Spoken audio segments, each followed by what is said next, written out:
The war had lasted for 97 years. High Counselor Mirith stood at the observation window of the Grand Chamber, watching the distant flashes of light that meant more of her people were dying. Each flash was a ship. Each ship held hundreds of souls. She had stopped counting the dead long ago. The Volari were not warriors.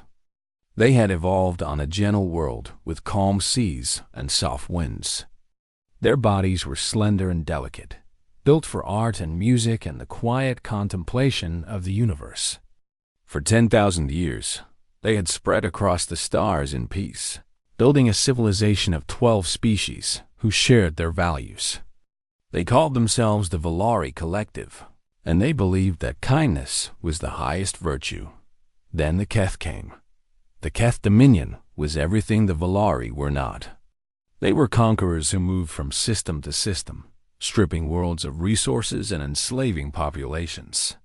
Their ships were built for war. Their culture celebrated strength and cruelty. When they discovered the Volari Collective, they saw only weakness waiting to be exploited. Mirith closed her 4 eyes and remembered the early days of the war. The Volari had tried diplomacy first. They sent ambassadors with gifts and offers of friendship. The Keth sent back the ambassadors' bodies in pieces. They tried to buy peace with resources. The Keth took the resources and attacked anyway. They tried to flee to distant systems. The Keth followed Dot now. After nearly a century of fighting, the Volari Collective was dying. 8 of their 12 member species had already surrendered or been destroyed. The remaining 4 were gathered here at the Volari homeworld for what everyone knew would be the final battle. And 8 approached Mirith with trembling hands. High Counselor, the Defense Fleet reports that the Keth Armada will arrive in 6 days. They have over 800 warships. We have less than 200. Mirith nodded slowly. She had expected this news. The numbers had been against them for decades. And the evacuation? We can save perhaps 10% of the population. The transport ships are loading now, but there is not enough time or space for everyone. 10%. Out of billions of souls, only 10% would escape. And even those survivors would spend the rest of their lives running, hiding, waiting for the Keth to find them. Mirith turned back to the window. In the distance, she could see the pale blue curve of her homeworld. Her people had lived there for 50,000 years. They had built cities of crystal and gardens that stretched for continents. They had composed symphonies that took weeks to perform and painted murals that could be seen from orbit. All of it would be ash within days. "There's another option," said a voice behind her. Mirith turned to see Elder Torvis, the oldest member of the council. His scales had faded to gray with age, and he walked with difficulty, but his mind was still sharp.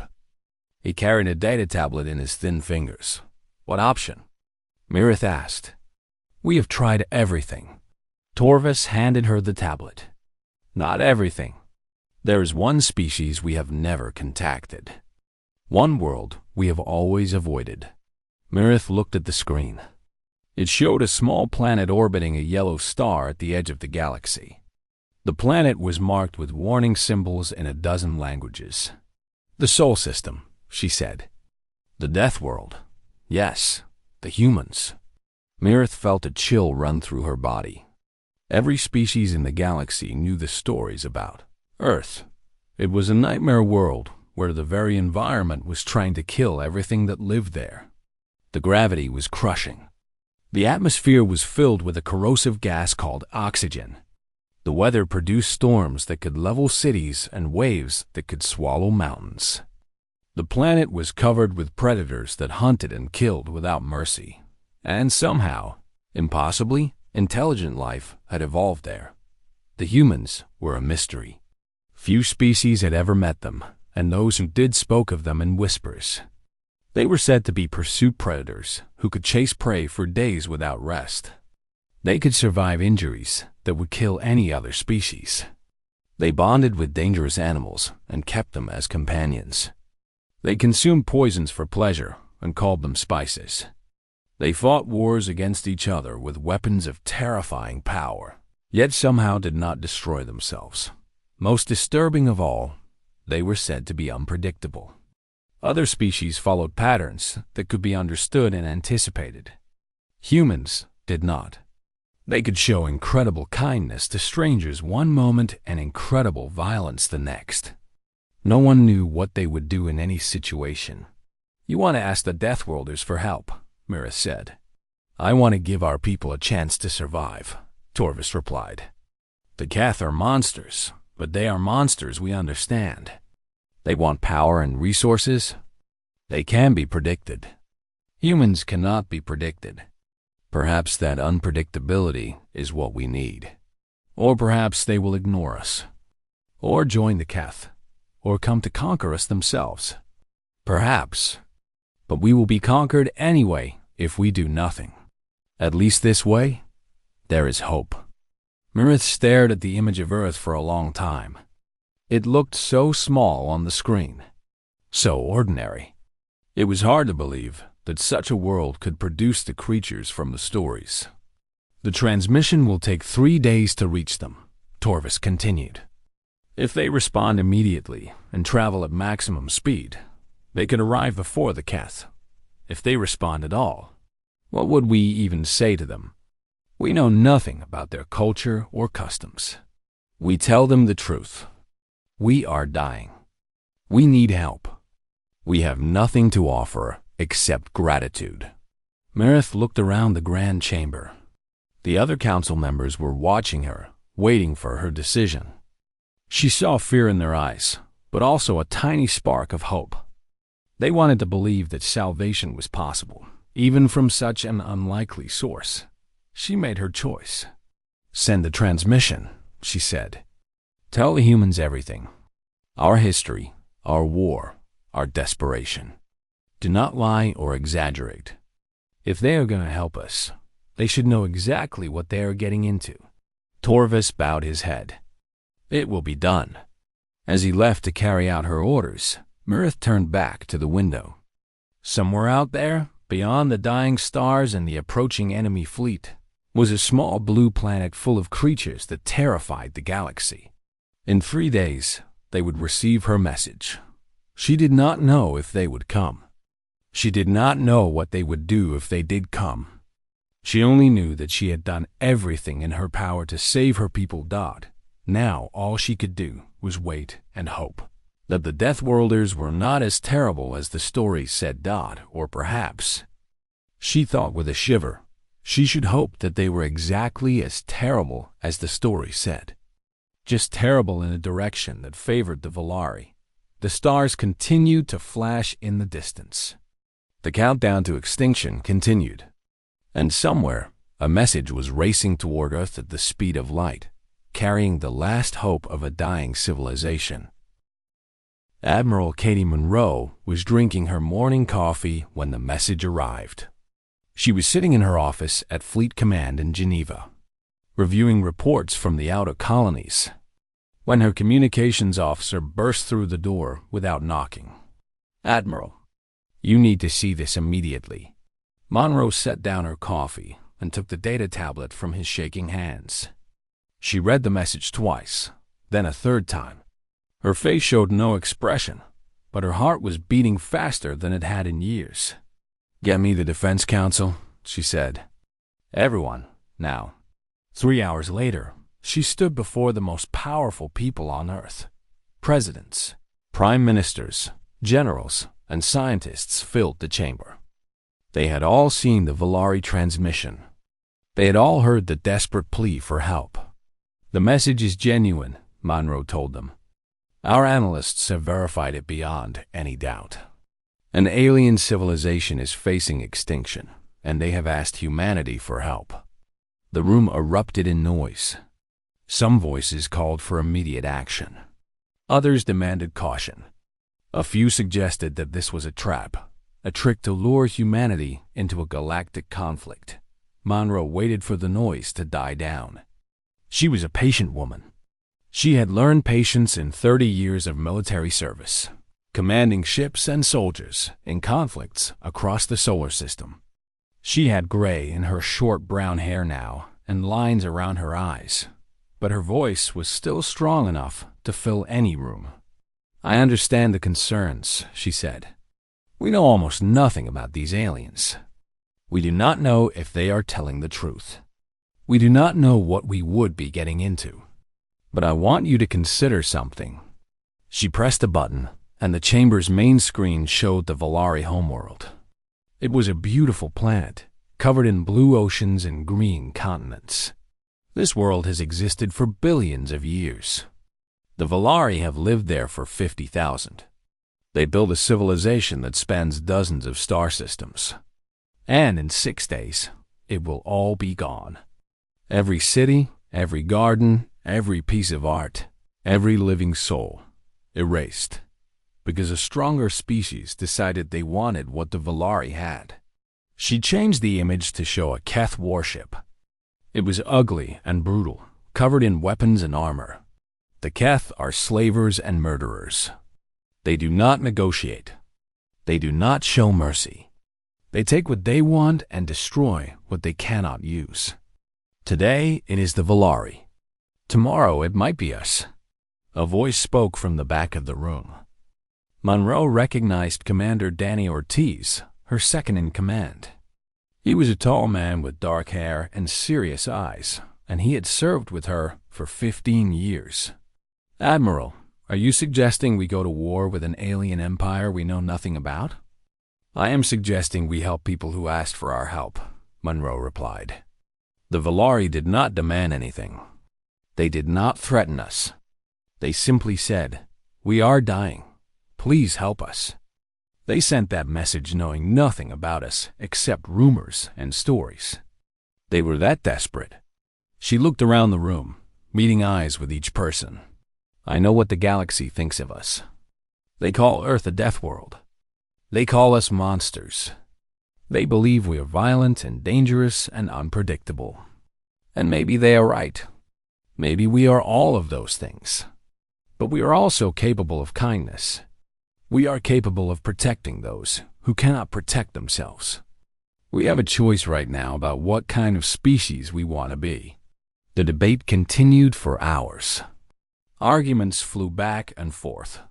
Some pointed out the risks. Others pointed out the potential benefits of an alliance with an established galactic civilization. A few simply said it was the right thing to do. In the end, the vote was close, but the decision was made. Humanity would answer the call. Monroe spent the next 24 hours assembling her fleet. 15 dreadnoughts, the largest and most powerful warships ever built by human hands. 40 cruisers bristling with weapons. 200 support vessels carrying supplies, medical equipment, and ground troops. The flagship was the Endurance. It was a massive ship, 3 kilometers long, built to withstand anything the universe could throw at it. Its hull was made of reinforced alloys designed to survive the intense gravity of Jupiter's moons. Its engines could push it to speeds that would crush the crew of any other species. Its weapons could crack planets. Monroe stood on the bridge as the fleet gathered at the edge of the solar system. Beside her stood her command staff. Commander Ortiz was reviewing tactical data. Lieutenant Maria Vance, the tactical officer, was running simulations of possible battle scenarios. She was young but brilliant, with sharp eyes that missed nothing. Specialist Pete Calloway, the chief engineer, was checking and rechecking every system on the ship. He was a quiet man who preferred machines to people. But there was no one Monroe trusted more to keep the Endurance running. "All ships report ready." "Admiral," Ortiz said. Monroe nodded and activated the fleet-wide communication system. Her voice would be heard on every ship, by every soldier, engineer, and crew member under her command. "This is Admiral Monroe. In a few moments, we will jump to faster-than-light travel. We will cross distances that our ancestors could not imagine. And when we arrive, we will find a civilization in its final hours, surrounded by enemies who wish to destroy it." She paused, choosing her words carefully. "I will not lie to you. This will be dangerous. We are going into battle against an enemy we have never faced, in a region of space we have never visited, to help people we have never met. Some of us will not come home." She looked out the bridge windows at the stars. "But we are humanity. We come from a world that tried to kill us every day of our existence. We evolved in competition with predators and diseases and natural disasters that would have destroyed any other species. We survived because we are tough and clever and stubborn. And we survived because we learned to help each other." She straightened her shoulders. "The Valari asked for help. We are going to help them. We are going to show the galaxy what Deathworlders can do. Not because we want to conquer or dominate, but because it is right. Because someone was suffering and asked us to care. And we do." She took a deep breath. "All ships, engage FTL drives. Let's go save a civilization." The stars stretched and blurred as the fleet jumped to faster-than-light speed. The journey would take 6 days. 6 days to cross a distance that light itself would need years to travel. 6 days to prepare for a battle that would change the galaxy forever. Monroe sat in her command chair and began to study everything they knew. About the Valari and the Keth. She had 6 days to learn how to fight a war no human had ever imagined. She intended to win it. The human fleet dropped out of faster-than-light travel at the edge of the Valari system. For a moment, there was silence on the bridge of the Endurance as everyone stared at the screens. Admiral Monroe had prepared herself for many things during the 6-day journey. She had studied battle tactics and enemy ship designs. She had learned about Valari culture and Keth psychology. She had run hundreds of simulations with her officers. Nothing had prepared her for what she saw now. The space around the Valari homeworld was filled with death. Hundreds of destroyed ships drifted in the void, their hulls torn open and burning. Debris fields stretched for thousands of kilometers, glittering like broken glass in the starlight. And moving through this graveyard of metal and bodies was the Keth Armada. Lieutenant Maria Vance was the first to speak. Her voice was steady, but Monroe could see the tension in her shoulders. "I am counting over 800 Keth warships, Admiral. They have already destroyed the Valari defense fleet. The planet is surrounded." Monroe studied the tactical display. The Keth ships were arranged in a sphere around the homeworld, firing down at the surface. Even from this distance, she could see the flashes of impact as cities burned. How many Valari ships survived? Fewer than 30, Admiral. They have retreated to the far side of the planet. They are badly damaged and have no chance of breaking through the blockade. Commander Ortiz moved to stand beside Monroe. "The Keth do not seem to have noticed us yet. We could turn back. Leave the same way we came. No one would blame us." Monroe did not take her eyes off the screen. "Would you blame us, Danny?" Ortiz was silent for a moment. Then he shook his head. "No, Admiral. I would blame myself for the rest of my life. So would I." She turned to the communications officer. "Open a channel to the Keth fleet. All frequencies. I want everyone to hear this." The officer worked quickly. "Channel open, Admiral." Monroe stood and straightened her uniform. She had given many speeches in her career, but none as important as this one. The next words she spoke would be heard by 2 civilizations and would echo through history. "This is Admiral Katie Monroe of the United Earth Defense Fleet," she said. Her voice was calm and clear, carrying the weight of her world behind it. "You will cease your attack on the Valari Collective immediately. You will withdraw your ships from this system. You will release all prisoners and slaves taken during this war. If you refuse, we will destroy you." She let the words hang in the silence of space. "This is not a negotiation. This is not a request. You have one chance to leave peacefully. I suggest you take it." The response came after a long moment. It was not words. The Keth did not bother with words for species they considered prey. Instead, 20 of their warships broke formation and turned toward the human fleet. Their weapons began to charge.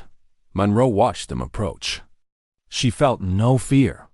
She'd been in combat before, many times. She knew what was coming. "I guess that is their answer," Ortiz said. "I expected nothing else," Monroe replied. She turned to Lieutenant Vance. "What is your assessment of their ships?" Vance studied her displays. "They are fast and well-armed, but their armor is light. They are designed to fight enemies who surrender quickly or die quickly. I do not think they have ever faced a species that does neither. Then let us teach them something new." Monroe sat back in her command chair. "All ships, battle formation Alpha. Target the lead Keth vessels. Fire at will." The Endurance shuddered as its main guns fired for the first time. Massive kinetic rounds, accelerated to incredible speeds by electromagnetic rails, crossed the distance between the fleets in seconds. The lead Keth ship simply vanished as the rounds tore through its armor like it was paper. The Keth had never seen weapons like this. Their own weapons were designed for enemies with weaker bodies and weaker materials. They fired back with energy beams and plasma bolts that would have melted any ship from a low-gravity world. The human ships did not melt. Their hulls, designed to survive the crushing gravity and harsh conditions of Earth and its colonies, absorbed hits that should have been fatal. Armor cracked and bent but did not break. Engines flickered but kept running. Crews were thrown from their feet but got back up and kept fighting. Specialist Pete Calloway's voice came over the internal communication system. "Admiral, we are taking damage to sections 7 through 12. Nothing critical yet, but I would appreciate it if you could kill these guys faster." Monroe almost smiled. "Working on it, Pete." The battle spread across the system as more Keth ships joined the attack. They were fast and numerous, swarming around the human fleet like insects around a larger predator. But speed did not matter when human targeting computers could track a ship at any angle. Numbers did not matter when each human warship could destroy 5 Keth vessels for every hit it took. On the bridge of the largest Keth command ship, War Master Kreth watched the battle with growing disbelief. He had conquered 17 worlds. He had destroyed 100 fleets. He had never seen anything like this. What are these creatures? He demanded. Why do their ships not break? His tactical officer could not answer. The data made no sense. The human ships were being hit repeatedly, but they kept fighting. Human crew members were being injured, but they kept working. Human weapons were tearing through Keth armor like it was nothing. "Send more ships," Kreth ordered. "All ships. Destroy them." 300 Keth warships turned away from the planet and charged toward the human fleet. It was the largest attack force Kreth had ever assembled against a single enemy. Admiral Monroe watched them come. She felt no fear, only a cold determination. "All ships," she said, "show them what Deathworlders can do." The human fleet opened fire with everything they had. Missiles streaked across space, each one carrying enough explosive power to level a city. Plasma lances burned through Keth hulls like torches through ice. Kinetic rounds punched holes through ship after ship, and still the humans kept coming, pushing forward into the heart of the Keth formation. On the Velari homeworld, survivors looked up at the sky and saw new stars appearing, new flashes of light that meant someone was fighting back. High Counselor Mirith stood at her window and watched the battle. She did not understand what she was seeing. The Deathworlders had come. They were fighting, and somehow, impossibly, they were winning. Who are these humans? She whispered. No one could answer her. No one in the galaxy had ever seen anything like this before. The battle for the Velari homeworld had begun, and humanity was just getting started. The battle raged for hours. What had started as a massacre of the Valari became something else entirely. The Keth, for the first time in their history of conquest, faced an enemy they did not understand. War Master Kreth paced the bridge of his command ship, watching his fleet die. Every tactical decision he made was wrong. Every strategy failed. The humans did not fight like any species he had conquered before. When he surrounded them, they broke through. When he retreated, they pursued. When he concentrated his fire on their largest ships, they simply absorbed the damage and kept shooting back. It was as if they did not know they were supposed to lose. "Order the boarding parties," Kreth finally said. "If we cannot destroy their ships, we will take them from inside." His officers looked at him with fear in their eyes. Boarding actions were brutal and personal. They required soldiers to fight face-to-face with the enemy. The Keth had always won such battles easily, because they were larger and stronger than most species. But these were Deathworlders. 30 Keth assault pods launched toward the human cruiser, Valor. Each pod carried 50 Keth warriors, armed with plasma rifles and vibration blades. They had never lost a boarding action. They expected to slaughter the human crew in minutes. The pods slammed into the Valor's hull and burned through the armor. Keth warriors poured into the ship, their weapons ready, their confidence high. The lights went out. Sergeant Amy Delgado had been waiting for them. She was the leader of the Valor's security team, a small woman with short black hair and scars on her hands from years of combat. When the Keth cut through the hull, she ordered her people to kill the power in that section of the ship. Humans had evolved on a planet with predators. They had spent millions of years hunting and being hunted in darkness. Their eyes adjusted quickly. Their other senses sharpened. They could hear a heartbeat across a room and smell fear in the air. The Keth had evolved on a world of constant daylight. They had no natural predators. In darkness, they were helpless. The first Keth warrior died without seeing what killed him. Delgado moved through the shadows like smoke, her combat knife finding the gaps in his armor. The second died the same way, and the third. By the time the Keth realized they were under attack, a quarter of their number was already dead. "Light!" their commander screamed. "Activate your armor lights." The lights came on, revealing the nightmare around them. Human soldiers stood among the Keth, covered in alien blood, their faces calm and focused. They were smaller than the Keth, but they moved faster.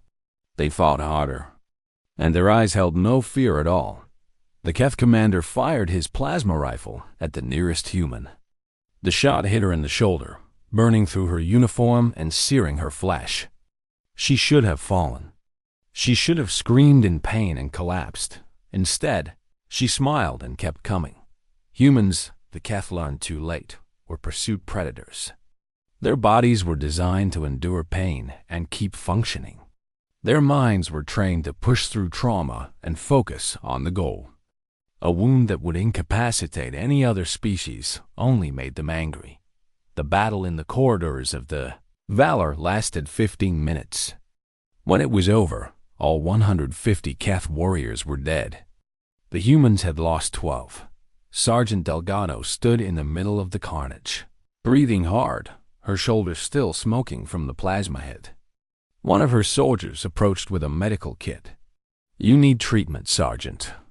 "I need to get back to the bridge," Delgado replied. "The Admiral might need us somewhere else." She walked away without looking back. The wound could wait. The battle could not. On the Endurance, Specialist Pete Calloway was facing his own crisis. A Keth missile had breached the hull and engineering section, and atmosphere was venting into space. The automatic seals had failed. If someone did not close the breach manually, the entire section would be lost. Along with the main power systems, Calloway did not hesitate. He grabbed a portable welder and ran toward the breach. "Pete, you cannot go in there without a suit," his assistant shouted. "There's no atmosphere." "Then I better work fast," Calloway replied. He sealed his uniform as best he could and stepped through the emergency door. The air rushed past him immediately, trying to pull him into the void. He grabbed a handhold and began to move toward the breach. Humans could survive without oxygen for longer than most species knew. Their bodies had evolved to handle brief periods of suffocation, a leftover from their ancestors who dove for food in oceans and held their breath to hide from predators. Calloway had trained for this. He knew he had about 3 minutes before brain damage began. He reached the breach in 1 minute. He began welding in the second minute. His vision started to blur and his lungs screamed for air, but his hands remained steady. He had done harder things in training. He had survived worse conditions on the moons of Jupiter. At 2 minutes and 47 seconds, the breach was sealed. At 2 minutes and 53 seconds, the emergency atmosphere systems kicked in. At 3 minutes exactly, Calloway took his first breath of fresh air and allowed himself to fall against the wall. "Engineering to bridge," he said into his communicator. "Breach sealed. Power systems stable. I would like a raise." On the bridge, Admiral Monroe allowed herself a small smile. "Noted, Specialist." The battle continued to turn. Keth ships were dying faster than they could retreat. Human ships were battered and scarred, but none had been destroyed. The gap between the fleets grew smaller as the humans pushed forward, driving the Keth away from the Volari homeworld. High Counselor Mirith watched from her chamber, tears streaming from her 4 eyes. She had seen her people die for nearly a century. She had watched worlds burn and civilizations fall. She had given up hope so many times she had forgotten what it felt like. Now she felt it again. The Deathworlders were not just fighting. They were winning. And they were doing it for strangers they had never met, simply because those strangers had asked for help. Mirith did not understand humans. She did not think she ever would. They were violent and stubborn and refused to accept defeat, even when it was obvious. They ignored wounds that would kill her people and laughed in the face of death. But watching them fight for her world, watching them bleed and die for people they owed nothing, she understood one thing clearly. The galaxy had been wrong about the Deathworlders. They were not monsters to be feared. They were protectors who had simply been waiting for someone to ask for protection. And now that someone had asked, the Keth were learning what happened when you threatened the people. Humanity had chosen to defend. War Master Kreth watched.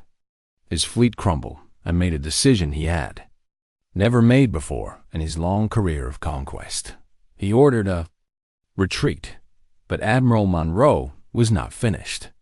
She had read the reports of Keth atrocities. She had seen the images of enslaved populations and destroyed worlds. She knew that if she let them escape, they would rebuild and return. "All ships," she said, "pursuit formation. No one leaves this system until they surrender." The hunt began.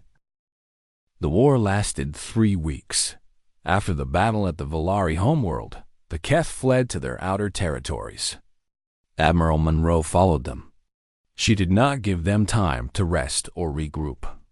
She did not allow them to gather reinforcements or build new weapons. Every time the Keth tried to make a stand, the human fleet smashed through their defenses and pushed deeper into their space. It was not just the weapons or the ships that broke the Keth. It was the relentlessness. Humans did not stop for sleep when their enemies were running. They did not pause to celebrate victories or mourn losses. They ate cold meals at their stations and took turns resting in shifts while the fleet kept moving. The Keth had never faced an enemy like this. They were used to species who gave up after losing a few battles. They expected their enemies to ask for peace or flee to distant systems. Instead, the humans came for them with a focus that was almost terrifying in its intensity. Commander Danny Ortiz managed the pursuit with cold efficiency. He tracked every Keth fleet movement, predicted every attempted escape, and positioned human ships to cut off every route. When Keth commanders tried to sacrifice some ships so others could escape, Ortiz sent fast cruisers to chase down the runners. "No one escapes," he told his captains. "No one rebuilds. This ends now." Lieutenant Maria Vance spent sleepless nights analyzing Keth battle patterns and communication codes.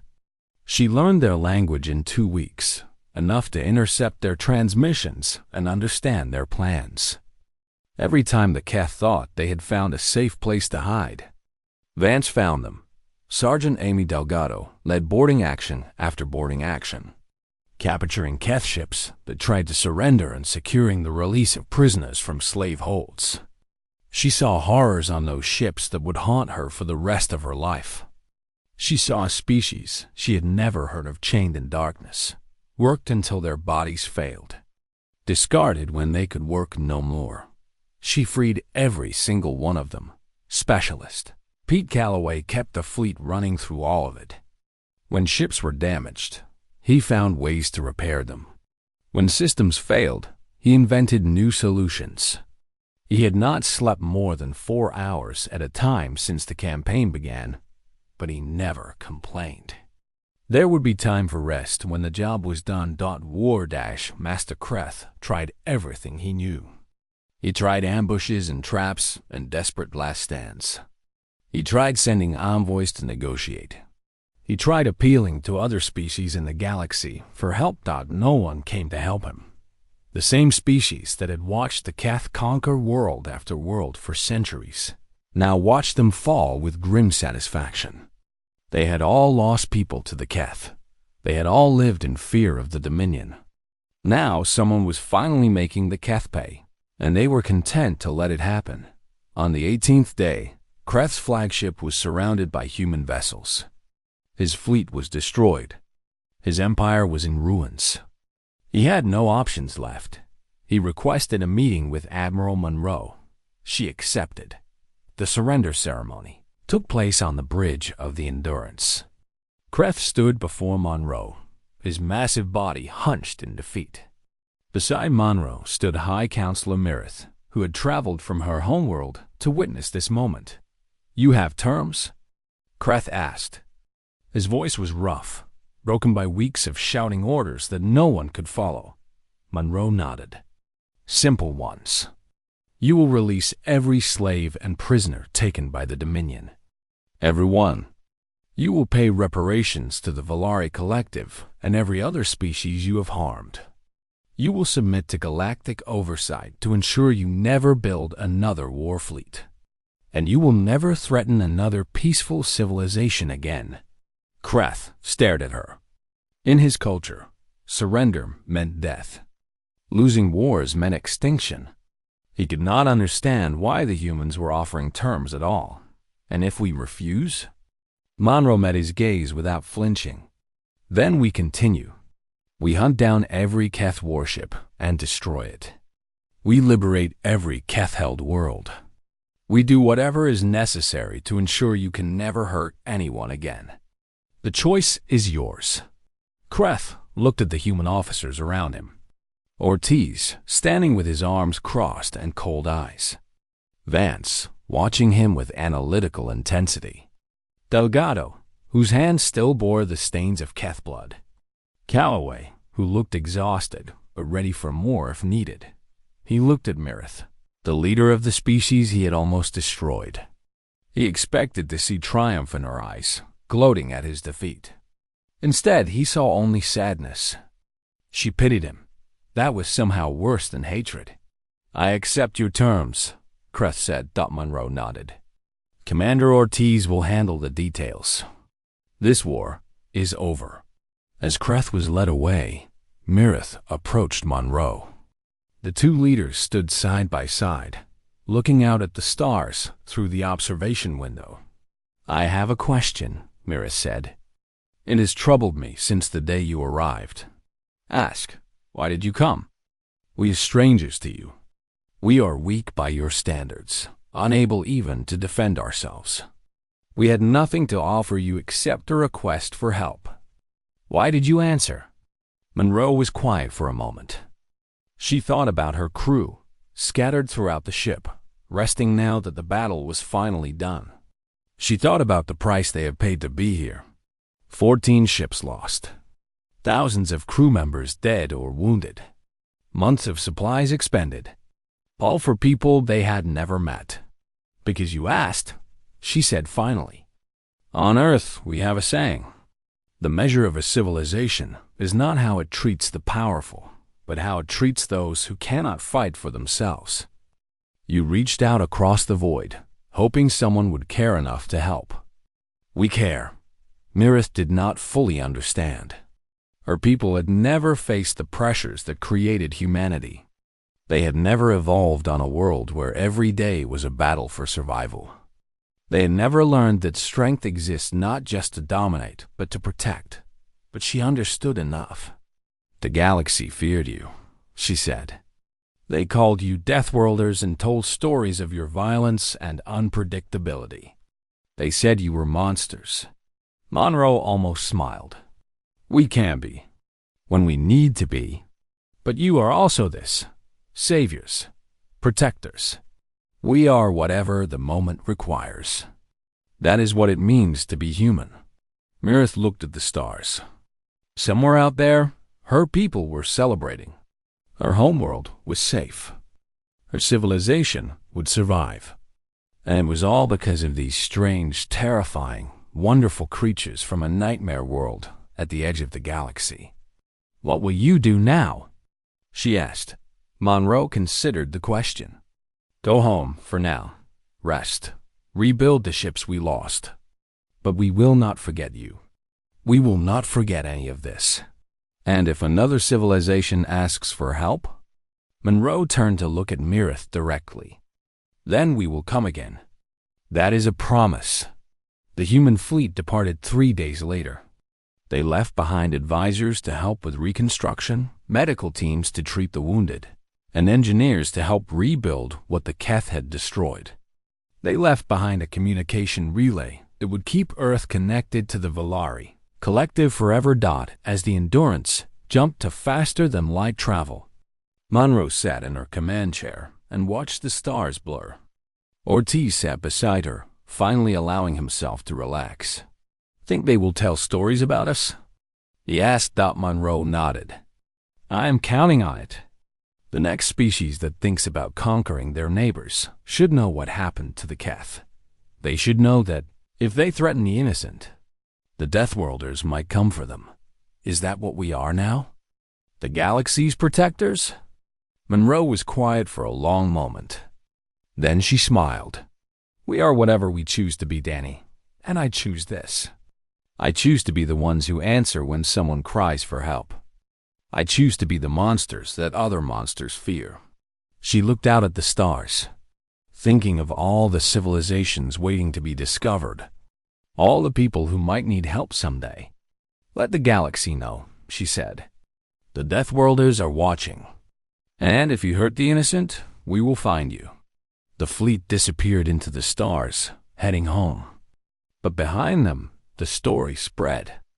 It passed from ship to ship, world to world, species to species. The tale of the day when a dying civilization begged for help, and the Deathworlders answered. The galaxy would never be the same.